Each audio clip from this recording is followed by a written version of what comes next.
Good morning friends. ఇవాల్టి video లోపల నాకు చాలా నచ్చిన ఒక పుస్తకం గురించి చర్చించబోతున్నాను. ఇది ఒక రివ్యూ అనండి, క్రిటిసిజం అనండి, లేకుంటే సమ్మరీ అనండి, ఏదైనా ఒకటి అనండి. దీనికి ఒక పేరు పెడదాం.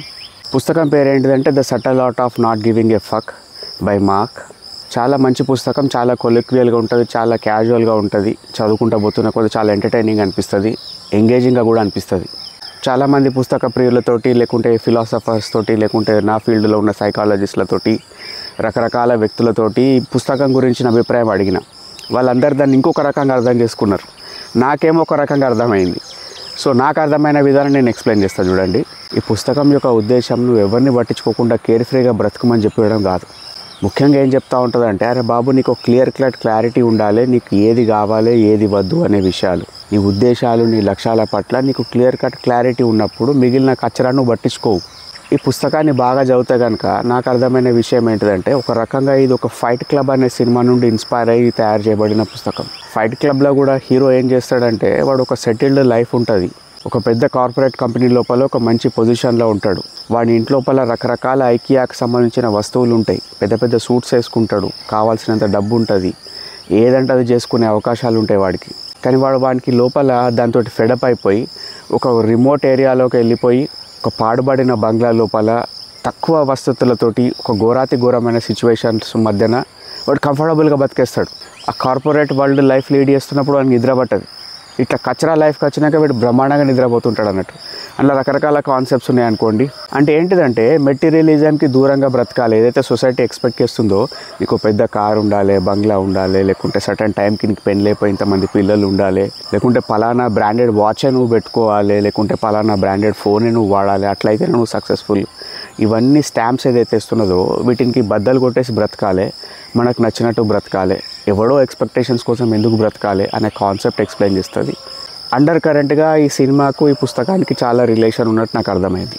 ఈ మధ్యన నేను అప్లోడ్ చేసిన షిండ్లర్స్ లిస్ట్ వీడియో లోపల ఒకటి ఎక్స్ప్లెయిన్ చేస్తున్నా, అతని యొక్క క్యారెక్టరిస్టిక్స్ ఎక్స్ప్లెయిన్ చేసుకుంటూ.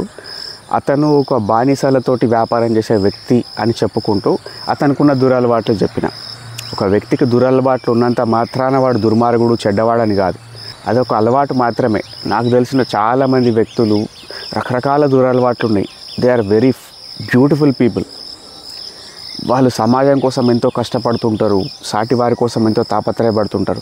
ఒక వ్యక్తి యొక్క ఆహారపు అలవాట్లు కానీ, చెడు అలవాట్లు కానీ బట్టి వాని క్యారెక్టర్ మనం స్టాంప్ వేయలేం. ఈ అలవాటు ఉంటే వీడు దుర్మార్గుడు, చెడ్డోడని.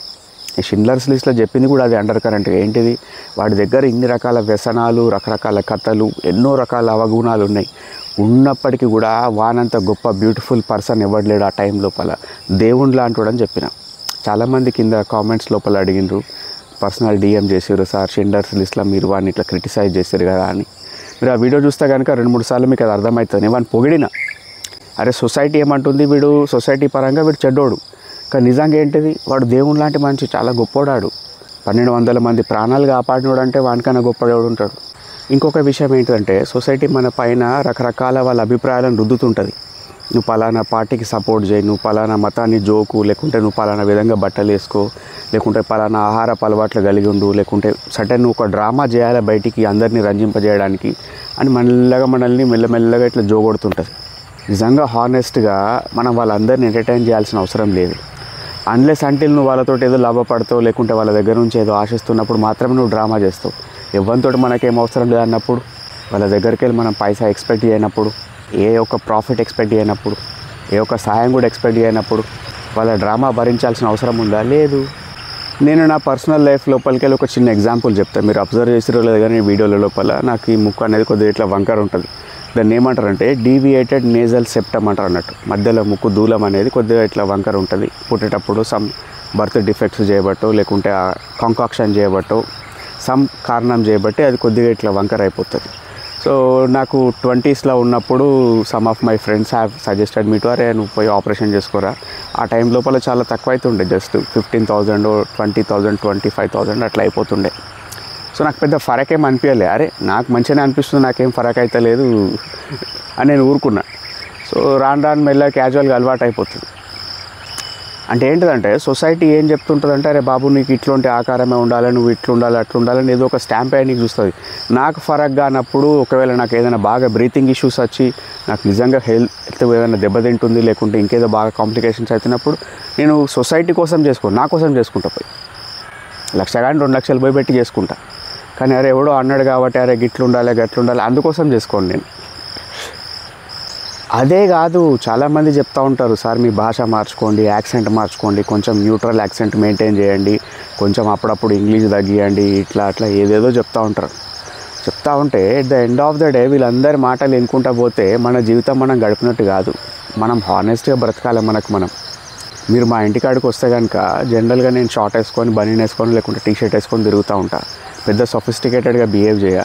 సమ్టైమ్స్ ఏం చేస్తూ ఉంటారంటే మా ఫ్రెండ్ గారు బానిగాన్ని వేసుకొని అప్పుడప్పుడు ఇట్లా కొద్దిగా ఎక్స్ప్లోర్ చేద్దామని చెప్పి బైక్ పైన ఎటో పోతాం మేము. జనరల్గా ఏం ప్లాన్ చేసుకోకుండా కథం రోడ్ ఎటు దొరికితే అటు దాదాపు 150 కిలోమీటర్స్ దాకా పోయి ఒక ఛాయ్ తాగి టిఫిన్ చేసి మళ్ళీ వాపస్ వచ్చిన రోజులు ఉన్నాయి. ఏదో రిమోట్ ప్రాంతానికి పోయి ఒక పల్లెటూరులో వాళ్ళ దగ్గర కూర్చొని వాళ్ళతోటి మాట్లాడి, ఏం చేస్తారు మీరు, ఎక్కడికి వెళ్ళి వచ్చారంటే హార్వెస్టర్ మెకానిక్ మేము, లేకుంటే ఏదో డ్రైవర్ మేము, ఇది అదని చెప్పుకొని ఇట్లాంటి కథలు పడాలి అప్పుడప్పుడు లైఫ్ గురించి తెలవాలంటే. అంటే సొసైటీ చేసే ఎక్స్పెక్టేషన్స్కి మనం కాదని మనకు నచ్చినట్టు మనం బ్రతుకుతూ ఉండాలి అప్పుడప్పుడు.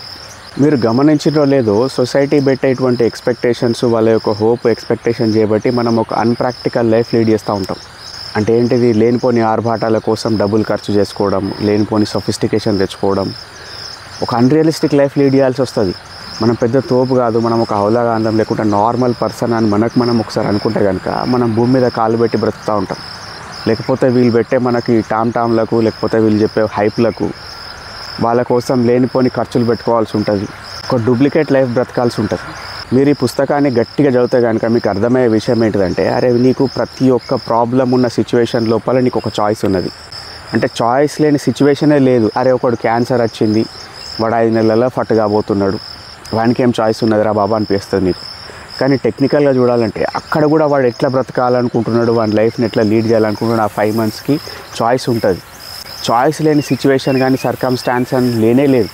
ప్రతి ఒక్క దరిద్రపు కొట్టు సిచ్యువేషన్లో కూడా మనకు ఒక చాయిస్ ఉంటుంది. కానీ అది మనం తీసుకోవడానికి చాలా భయపడుతుంటాం.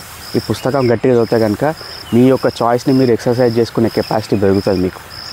అంటే మన జీవితానికి రెస్పాన్సిబిలిటీ గవర్నమెంటో సొసైటో మన చుట్టపోడో అన్నదమ్ములో లేకపోతే అయ్యవనో ఎవడు కాదు, మన రెస్పాన్సిబిలిటీ మనమే తీసుకోవాలనే కాన్సెప్ట్ చెప్తుంది. ఇంకా నిగూఢంగా చెప్పాలంటే మీరు ఒకప్పుడు కష్టాలుగా భావించిన విషయాలు ఒక 5 ఏళ్ల క్రితమో 10 ఏళ్ల క్రితమో ఇప్పుడు అవి ఆలోచిస్తే కనుక అది పెద్ద కామెడీ లెక్క అనిపిస్తుంది. అరే గివిటి గురించి నేను ఎందుకు ఇంత పరిశానని అనిపిస్తుంది. ఒకసారి గుర్తుపెట్టుకోండి, మీరు ఈ పుస్తకాన్ని గట్టిగా చదివితే కనుక మీకు ఇందులోపల కనిపించేది ఏంటంటే మన నథింగ్ ఈజ్ పర్మనెంట్. ఇందులోపల ఎప్పుడో ఒకసారి అవుట్ అయిపోతాం, చచ్చిపోతాం రా బాబు. ఫర్ ఎగ్జాంపుల్ ఒక థాట్ ఎక్స్పెరిమెంట్ చేద్దాం. మీరు ఒక 5 గంటల లోపల చచ్చిపోతున్నారు, ఏం చేస్తారు? ఒక 5 రోజులలో చచ్చిపోతున్నారు, ఏం చేస్తారు? 5 నెలల లోపల చచ్చిపోతున్నారు, ఏం చేస్తారు? 5 ఏళ్లలో చచ్చిపోతున్నారు, ఏం చేస్తారు? ఇట్లాంటి ఒక్కొక్క ఫేజ్ ఆలోచించుకోండి, ఏం చేస్తారో రాసుకోండి. మీకు అనిపిస్తుంది మనం 5 ఏళ్ళు బ్రతుకుతాం అనేసరికి ప్లానింగ్ పెరిగిపోతుంది, 5 గంటలు అనగానే ప్లానింగ్ తగ్గిపోతుంది. నిజంగా డెత్ గురించి ఆలోచిస్తే చాలా విషయాల గురించి పట్టించుకున్నప్పుడు బంద్ చేస్తాం మనం. దీంతో ఏమున్నది, దాంతో ఏమున్నది, పలానా ఇమేజ్ తోటి ఏమున్నది. మీరు నా ఒక వీడియో చూడండి, భూమి అంతమైపోతే అనే వీడియో ఉంటుంది చూసారా, అది గట్టిగా చూడండి, మీకు అర్థమవుతుంది. అసలు ఇవన్నీ పెద్ద టామ్టా మనం పట్టించుకోవాల్సిన అవసరం లేదు. ఎవరినో మభ్యపెట్టడానికి, ఎవరినో సంతోషపరచడానికి, ఎవరినో ఏదో చేయడానికి బ్రతకాల్సిన అవసరం లేదు. మనం మన సంతృప్తి కోసం, మన ఆత్మ సంతృప్తి కోసం బ్రతికితే చాలనిపిస్తుంది. ఓవరాల్ ఈ పుస్తకం యొక్క జిస్ట్ చెప్పాలంటే నీ లైఫ్ యొక్క రెస్పాన్సిబిలిటీ నీది. ఎవడో వచ్చి నిన్ను నిలబెట్టాడు, ఎవడో వచ్చి నిన్ను కూలగొట్టాడు. నీకు నువ్వే ఎటువంటి సర్కమ్స్టాన్స్ ఉన్నా కానీ నిన్ను నువ్వే కాపాడుకోవాలి, నిన్ను నువ్వే చూసుకోవాలి, నిన్ను నువ్వే చక్కదిద్దుకోవాలి, నీ ట్రాక్ నువ్వే వేసుకుంటూ పోవాలి, నీ బరువు నువ్వే మోసుకోవాలనే కాన్సెప్ట్ చెప్తుంది ఈ పుస్తకం. ఇవాళ మార్నింగ్ వాక్ లోపల ఇది చెప్పబుద్ధి అయింది ఫ్రెండ్స్ మీతోటి. This is Gautam signing of.